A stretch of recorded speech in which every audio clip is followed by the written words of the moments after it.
Asanti nyaris tak tertolong, kondisinya semakin memburuk. Anang hanya bisa berdoa dan pasrah. Belakangan ini beredar berita perihal Asanti yang kembali harus dirawat di rumah sakit yang hampir tak tertolong. Setelah beberapa waktu lalu, Asanti terbaring dikarenakan pendarahan dan juga sinusitis yang dideritanya. Agar tidak salah paham, alangkah baiknya jika sahabat menonton video ini sampai habis dan membantu kami untuk menekan tombol subscribe, like, dan nyalakan lonceng notifikasinya agar sahabat selalu mendapat berita dan video-video terbaru dari channel kami. Selain itu, agar sahabat tidak lagi ketinggalan berita menarik dan paling terupdate seputar selebriti tanah air dari channel kami. Saat ini, Asanti tengah berjuang melawan penyakitnya itu. Seperti yang sahabat ketahui sebelumnya, Asanti telah dikabarkan kalau kondisi fisiknya telah membaik dengan cara pengobatan medis ataupun secara non-medis. Dan akhirnya Asanti pun diperbolehkan pulang setelah mendapat izin dari pihak dokter di tempat Asanti dirawat. Akhirnya Asanti pun pulang, akan tetapi ia masih menjalani rawat jalan dan sesekali dia harus tetap kontrol kesehatannya ke dokter. Akan tetapi baru saja menjalani rawat jalan, sesuatu yang tak pernah disangka-sangka perihal kesehatan Asanti terjadi.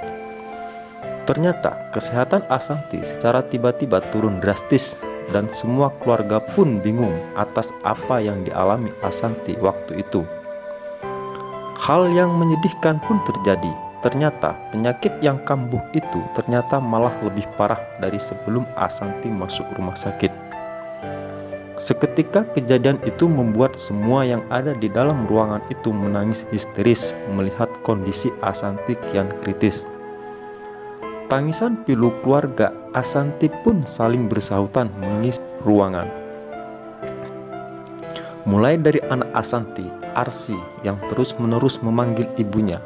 Begitu juga dengan Aurel yang tak kuasa melihat kondisi sang ibu saat ini yang tengah berjuang melawan penyakit yang dideritanya. Begitu juga dengan Anang yang baru merasa bahagia karena sang istri sudah pulang dari rumah sakit dan ternyata itu hanya bertahan sesaat. Anang hanya membisu, tak dapat berkata karena kesedihan yang dialami saat ini, sebab Anang melihat belahan jiwanya yang sedang berjuang melawan penyakitnya dan menahan sakit yang tak terkira. Berbagai cara sudah ditempuh untuk kesembuhan sang belahan jiwanya, sudah ia lakukan. Sekarang Anang dan seluruh keluarga hanya bisa pasrah dan berharap akan adanya suatu keajaiban dari Tuhan Yang Maha Esa. Sahabat beranda sekalian, mari kita doakan bersama-sama. Semoga Asanti dapat melewati semua itu dengan ikhlas. Dan semoga Tuhan memberikan umur panjang. Amin, amin, ya robbal alamin. Baiklah sahabat beranda sekalian, cukup sekian informasi yang bisa kami sampaikan perihal kondisi terbaru istri dari Anang Hermansyah ini. Ikuti terus channel kami agar sahabat semua bisa mendapatkan berita terbaru dari Asanti. Sampai jumpa lagi di berita dan video selanjutnya. Terima kasih.